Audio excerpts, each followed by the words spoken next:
Well, tell me a little bit then about the emergence in your own thinking. So this is kind of getting at your kind of the development of your thought in terms of social role theory.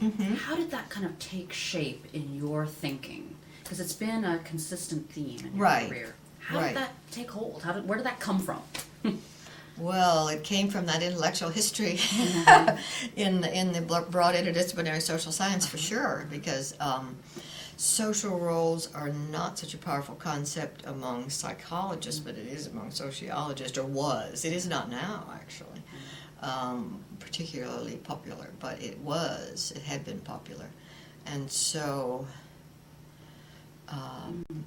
it seemed that that's a set of concepts that I developed in social role theory that psychologists needed to have some access to, because we were always saying, well, it's the social context, it's the social whatever, it isn't like sex differences aren't intrinsic and welling up from evolution or something. Has never been popular among feminist psychologists. But then what is it? Well, we could say socialization or something, but we need an intellectual apparatus to understand what that is that's outside of the person and that becomes part of the person in terms of identities.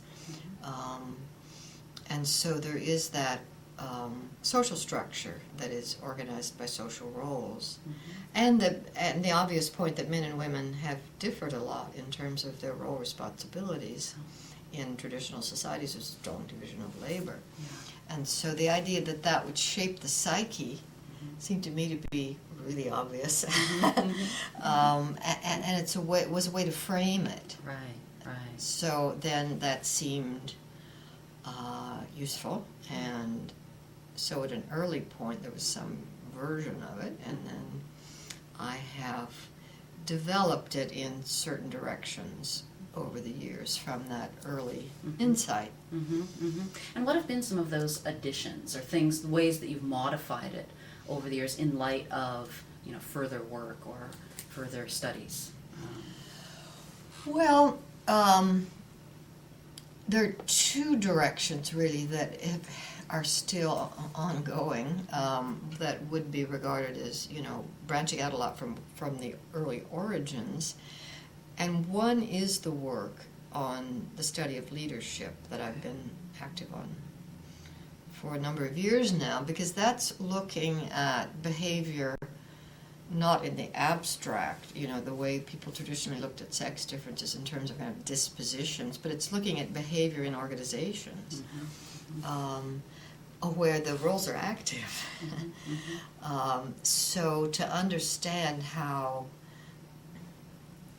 social roles shape gender roles and how people take them into their identities. But then it's the question of how they live it out. And of course you could look at the family and other contexts, but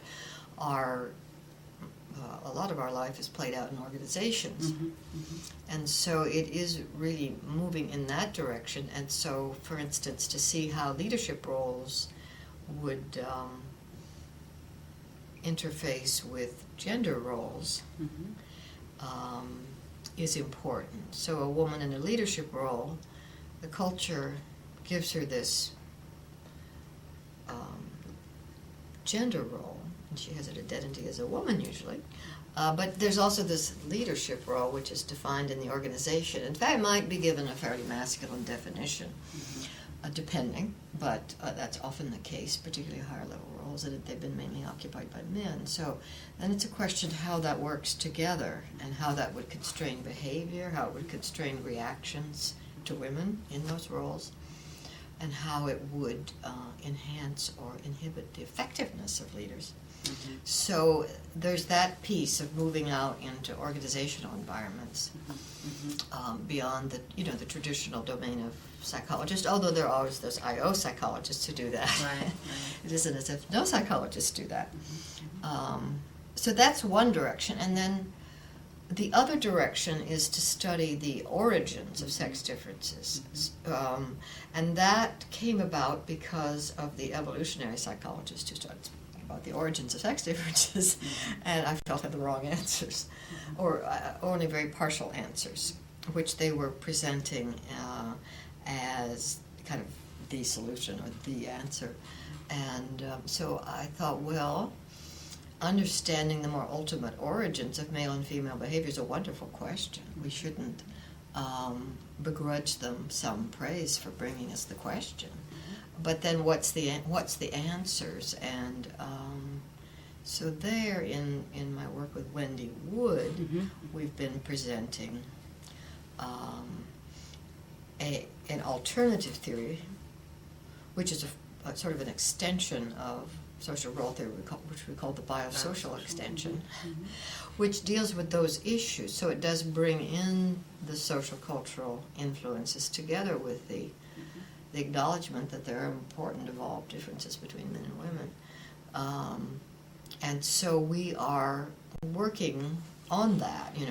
That's a weighty endeavor